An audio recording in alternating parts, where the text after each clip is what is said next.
Hello and नमस्कार दोस्तों, कैसे हैं आप सभी। आई होप आप सभी बढ़िया होंगे, बढ़िया से एग्जाम की प्रिपरेशन कर रहे होंगे।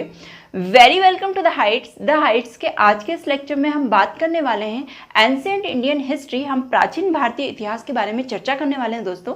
प्राचीन भारतीय इतिहास में हम लोग भारत के पूर्व मध्यकालीन काल के राजवंशों को डिस्कस कर रहे हैं। हम प्री मिडाइवल एज की जितनी भी डायनेस्टीज है इंडिया की, उनके बारे में डिस्कस कर रहे हैं। आज के इस लेक्चर में मुख्य रूप से हम कश्मीर के राजवंशों के बारे में पढ़ेंगे, कश्मीर के डायनेस्टी के बारे में पढ़ने वाले हैं। कौन कौन सी डायनेस्टीज है जिनके बारे में हम अध्ययन करने वाले हैं, तो वे हैं कारकोट वंश, उत्पल वंश और लोहार वंश। इन तीनों ही डायनेस्टी को हम पढ़ने वाले हैं, जिन्होंने कभी ना कभी कश्मीर पर अपनी शासन सत्ता स्थापित की थी, कश्मीर पर अपना शासन चलाया था।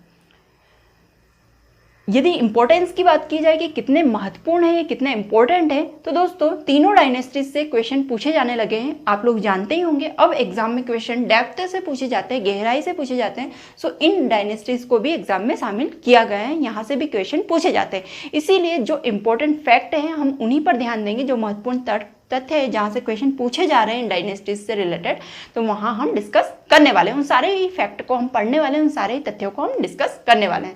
तो बिना किसी देरी के लेक्चर को स्टार्ट करेंगे। अपना कॉपी पेन उठा लीजिए और सबसे पहले हेडिंग डाल लीजिए कश्मीर के राजवंश, कश्मीर के डायनेस्टीज, जिसमें हम कारकोट वंश, उत्पल वंश और लोहार वंश तीनों ही डायनेस्टीज को क्रमबद्ध रूप से पढ़ेंगे। सबसे पहले आप याद रखेंगे कश्मीर के राजवंशों के अंतर्गत 3 डायनेस्टीज आती है जो कि पूर्व मध्यकालीन काल की हैं। कौन कौन सी डायनेस्टीज है, तो कारकोट वंश, उत्पल वंश और लोहार वंश, तीनों ही डायनेस्टीज के नाम याद रखेंगे, क्योंकि ये भी क्वेश्चन पूछा जा सकता है कि कश्मीर के राजवंश के अंतर्गत कौन कौन सी डायनेस्टीज आती है पूर्व मध्यकालीन काल में।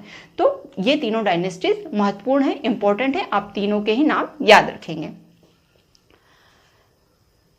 अब दोस्तों थोड़ा सा कश्मीर के बारे में जान लेते हैं, थोड़ी सी चर्चा कश्मीर के इतिहास पर कर लेते हैं। यहां से शुरुआत करते हैं। तो कश्मीर जो है, ये भूभाग सर्वप्रथम किस राजवंश के द्वारा कैप्चर किया गया था या किस राजवंश के साम्राज्य के अंतर्गत आता था, तो प्राचीन समय में मौर्य शासक जो थे, मौर्य वंश के शासक थे, उनके द्वारा कश्मीर के भूभाग को जीता गया था। इस भूभाग को कैप्चर किया गया था और अपने साम्राज्य का अंग बनाया गया था। कहने का अर्थ ये है दोस्तों कि कश्मीर काफी प्राचीन समय से भारत का भूभाग है, भारत का अंग है। किसके द्वारा बनाया गया था, तो मौर्य वंश के शासकों के द्वारा इसे कैप्चर किया गया था, इस भूभाग को अपने साम्राज्य में मिलाया गया था।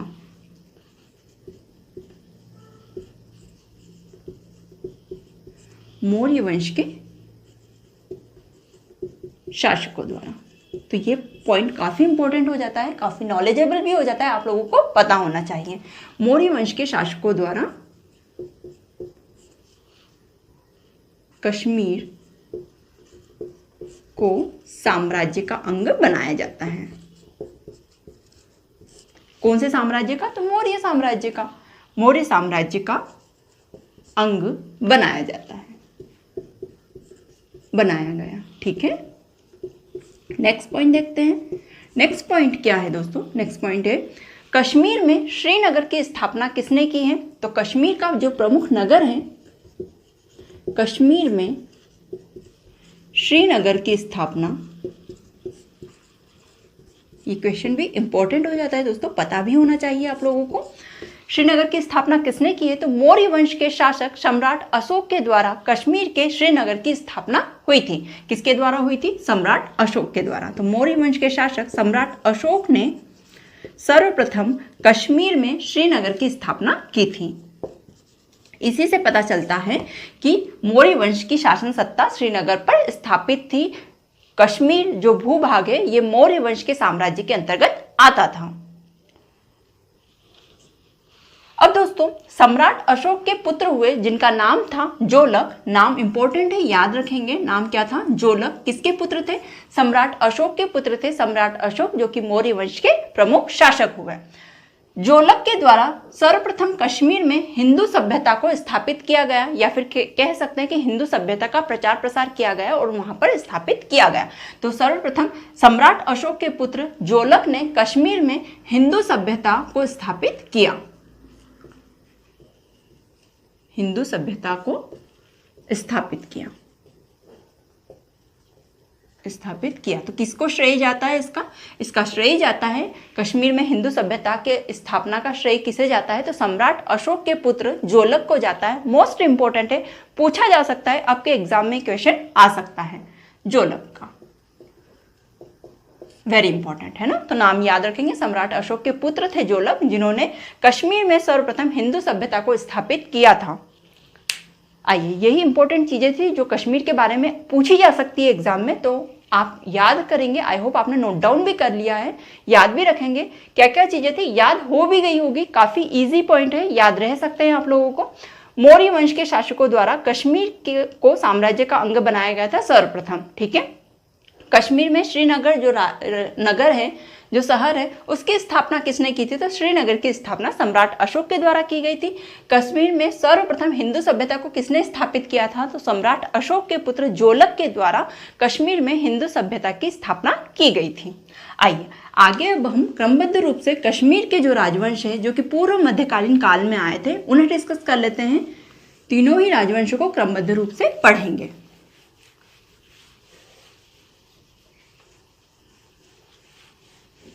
कौन कौन से थे कश्मीर के राजवंश, उन्हें नोट डाउन कर लेते हैं। कश्मीर के राजवंश,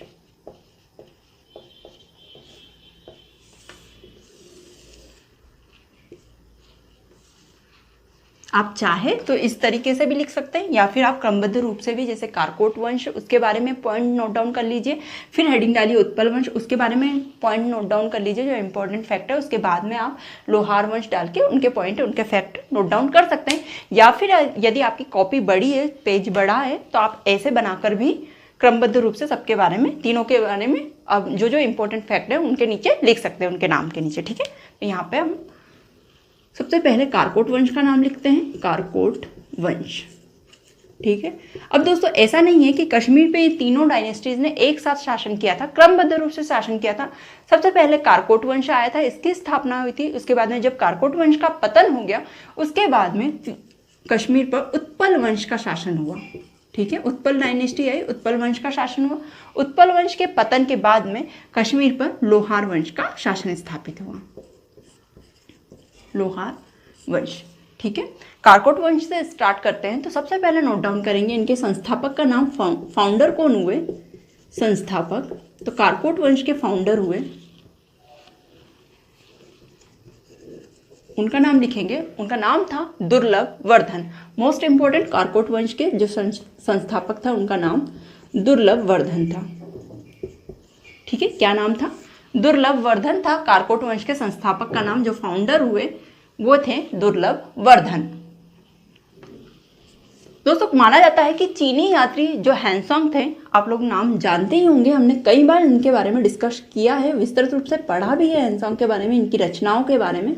चीनी यात्री थे हैंसोंग, ये इन्होंने कश्मीर यात्रा की थी, ठीक है। हैंसोंग ने कश्मीर यात्रा की थी, कश्मीर यात्रा। तो किस समय पर की थी, तो जब कारकोट वंश का शासन चला करता था कश्मीर में और शासक हुए थे दुर्लभ वर्धन, उस समय हैंसोंग ने कश्मीर यात्रा की थी। तो ये पॉइंट भी पूछा जा सकता है कि हैंसोंग ने जब कश्मीर यात्रा की थी उस समय कश्मीर पर किस वंश का शासन हुआ करता था, तो कारकोट वंश का शासन हुआ करता था। यदि फाउंडर का नाम पूछा जाए कि कौन फाउंडर था या फिर शासक कौन था उस समय, तो शासक था दुर्लभ वर्धन। नेक्स्ट आगे बढ़ते हैं नेक्स्ट पॉइंट की ओर। कारकोट वंश के सबसे शक्तिशाली शासक का नाम जानते हैं यहाँ पे। तो शक्तिशाली शासक कौन हुए कारकोट वंश के, लिखेंगे आप, कारकोट वंश के शक्तिशाली शासक, उनका नाम था ललितादित्य मुक्तिपीठ, ललितादित्य मुक्तिपीठ या मुक्तापीठ, जो भी, मुक्तापीठ, ठीक है। मुक्तिपीठ भी कई बुक्स में देखने को मिलेगा, मुक्तापीठ भी लिखा हुआ मिलेगा। इनका पूरा नाम क्या नाम था, नाम इंपॉर्टेंट है, याद रखेंगे, ललितादित्य मुक्तापीठ इनका नाम था, जो कि कारकोट वंश के सबसे शक्तिशाली शासक हुए। मोस्ट इंपॉर्टेंट है, यहाँ से क्वेश्चन पूछा गया है और पूछा भी जा सकता है आने वाले दिनों में, जो भी एग्जाम अरेंज होगी उसमें। कौन थे कारकोट वंश के शक्तिशाली शासक, तो ललितादित्य मुक्तापीठ थे। इन्होंने कश्मीर में एक मंदिर का निर्माण करवाया था, उस मंदिर का नाम लिखेंगे। मंदिर का नाम है, टेम्पल का नाम है मार्तंड मंदिर। क्या नाम है? मार्तंड मंदिर। मैं यहां लिख देती हूं ताकि आपको नाम स्पष्ट रूप से दिखे। मार्तंड मंदिर, ये नाम है टेम्पल का, जिसकी स्थापना कहां पर हुई थी? इसकी स्थापना हुई थी आपके कश्मीर में। कश्मीर में स्थापना हुई थी। और स्थापना किसने की थी? तो स्थापना की थी ललितादित्य मुक्तापीठ, जो कि कारकोट वंश के सबसे शक्तिशाली शासक हुए थे। मोस्ट इंपॉर्टेंट पॉइंट है, मार्तंड मंदिर से भी क्वेश्चन आ सकता है कि मार्तंड मंदिर, कश्मीर के मार्तंड मंदिर का निर्माण किस वंश के शासक के द्वारा किया गया था? तो कारकोट वंश के शासक के द्वारा किया गया था इस मंदिर का निर्माण, इस टेम्पल का निर्माण। और शासक का नाम क्या था? तो शासक का नाम था ललितादित्य मुक्तापीठ। आई होप आपको चीजें याद भी हो गई होंगी। ये कुछ पॉइंट थे कारकोट वंश से रिलेटेड। आई होप चीजें क्लियर हो गई होंगी। कारकोट वंश के पतन के बाद में अब हम आते हैं उत्पल वंश की ओर। ठीक है, उत्पल वंश के इंपॉर्टेंट पॉइंट क्या है? तो यहां पे भी हम संस्थापक से स्टार्ट करेंगे। संस्थापक कौन थे? तो उत्पल वंश के संस्थापक का नाम था अवंती वर्मन। ठीक है, अवंती वर्मन हुए उत्पल वंश के संस्थापक, फाउंडर। नाम याद रखेंगे, कंफ्यूज नहीं होंगे। कारकोट वंश के जितने भी इंपॉर्टेंट फैक्ट है कारकोट वंश में लिखेंगे। थोड़े ही हैं लेकिन कंफ्यूज हो सकते हैं, इसीलिए अच्छे से लर्न करेंगे। कारकोट वंश के दुर्लभ वर्जन थे, उत्पल वंश के अवंती वर्मन है। अवंती वर्मन ये एक लोकप्रिय शासक थे।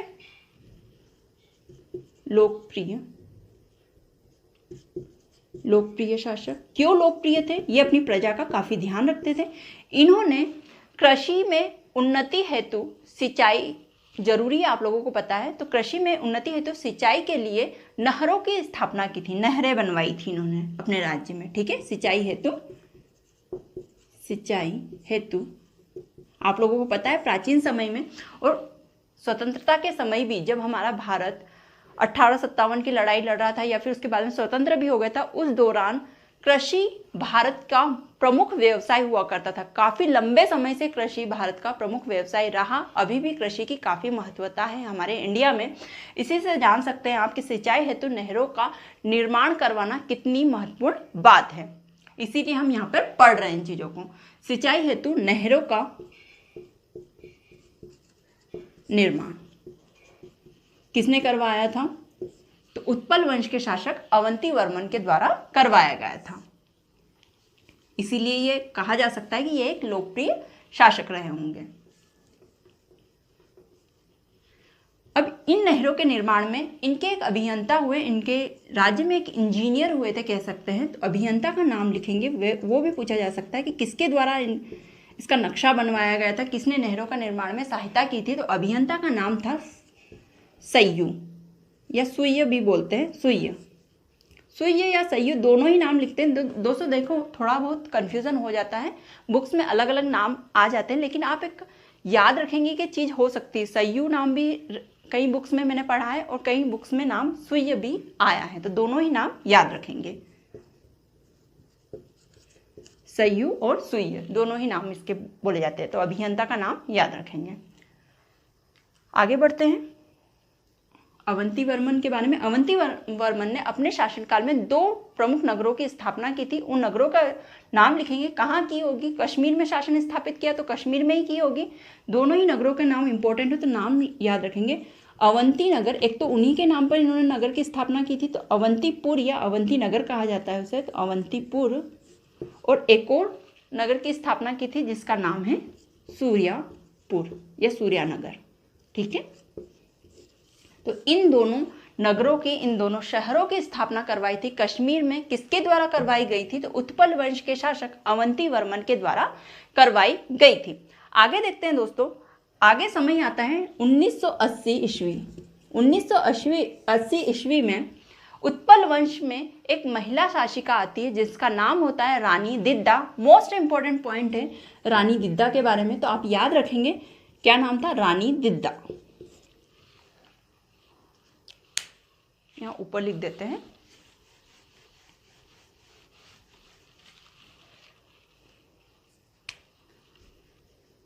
1980 ईस्वी में रानी दिद्दा काफी महत्वाकांक्षी शासिका रही है रानी दिद्दा उत्पल वंश की। क्वेश्चन क्या पूछा जा सकता है दोस्तों? क्वेश्चन पूछा जा सकता है कि रानी दिद्दा किस वंश से बिलोंग करती थी, ये क्वेश्चन पूछा जा सकता है। तो रानी दिद्दा जो एक महत्वाकांक्षी शासिका थी वह उत्पल वंश से बिलोंग करती है, उत्पल डायनेस्टी को बिलोंग करती है रानी दिद्दा। इन्होंने लगभग 50 वर्षों तक उत्पल वंश पर अपना शासन स्थापित किया था। 50 वर्षों तक ये शासिका बनकर रही थी। कैसी थी ये? एक महत्वाकांक्षी शासिका थी, महत्वाकांक्षी शासिका थी रानी दिद्दा। इनके बारे में क्वेश्चन पूछा जा सकता है तो इनका ध्यान रखेंगे। किस वंश से थी? कश्मीर के राजवंश के अंतर्गत आने वाले उत्पल वंश की शासिका रही थी। 980 ईस्वी में इन्होंने अपने शासन की स्थापना की थी, या फिर ये शासिका बनी थी ये कह सकते हैं, क्योंकि शासन जो था, जो वंश था, उसकी स्थापना तो पहले ही हो चुकी थी। किसने की थी? अवंती वर्मन ने की थी। लेकिन रानी दिद्दा का शासन कब से स्थापित होता है? तो रानी दिद्दा शासिका बनती है 980 ईस्वी में कश्मीर की। आइए आगे चलते हैं लोहार वंश की ओर। तो उत्पल वंश के पतन के बाद में कश्मीर में किस वंश का शासन स्थापित होता है? तो लोहार वंश का शासन स्थापित होता है। यहाँ पर भी हम संस्थापक से स्टार्ट करेंगे। तो यहाँ के संस्थापक कौन थे? लोहार वंश के संस्थापक का नाम नोट डाउन करेंगे दोस्तों। वो थे संग्राम राज। संग्राम राज थे लोहार वंश के संस्थापक। नाम नोट डाउन करेंगे। क्या है? संग्राम राज नाम है। ये भी काफी इंपॉर्टेंट शासक माने जाते हैं लोहार वंश के। इनकी वाइफ का नाम नोट डाउन करेंगे दोस्तों। इनकी वाइफ का नाम था सूर्यमती। सूर्यमती इतनी इंटेलिजेंट थी, बुद्धिमती थी कि वह अपने पति का साथ दिया करती थी। किसमें? शासन की उन्नति में। ठीक है, अपनी प्रजा के हित के लिए जो भी आइडियाज लेके आती थी, जो भी विचारधारा जो थी सूर्यमती, काफी नॉलेजेबल थी ये लेडी। तो ये क्या आइडियाज दिया करती थी संग्राम राज को। माना जाता है कि संग्राम राज के साथ साथ में सूर्यमती भी शासन को चला रही थी, इतने इंटेलिजेंट थी। ठीक है, सूर्यमती पत्नी का नाम, संग्राम राज की पत्नी का नाम था सूर्यमती। लोहार वंश के अंतिम शासक का नाम लिखेंगे। अंतिम शासक, लोहार वंश के अंतिम शासक हुए जयसिंह। जयसिंह के बाद में कश्मीर में लोहार वंश की सत्ता समाप्त हो जाती है। जयसिंह के बाद में ये अंतिम शासक है। तो अंतिम शासक पूछे जा सकते हैं लोहार वंश के अंतिम शासक कौन थे? तो जयसिंह थे।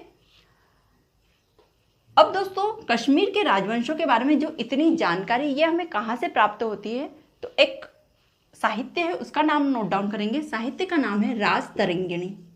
राजतरंगिणी, ठीक है, राजतरंगिणी है साहित्य का नाम, जिसके रचनाकार कल्हण हुए। कल्हण।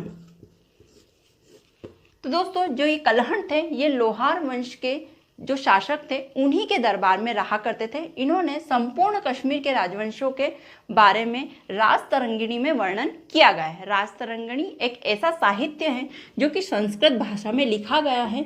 इसके अंदर हमें हिंदू वंश के शासकों के बारे में जानकारी मिलती है, उनके राजवंशों के समय में होने वाली घटनाओं की जानकारी मिलती है।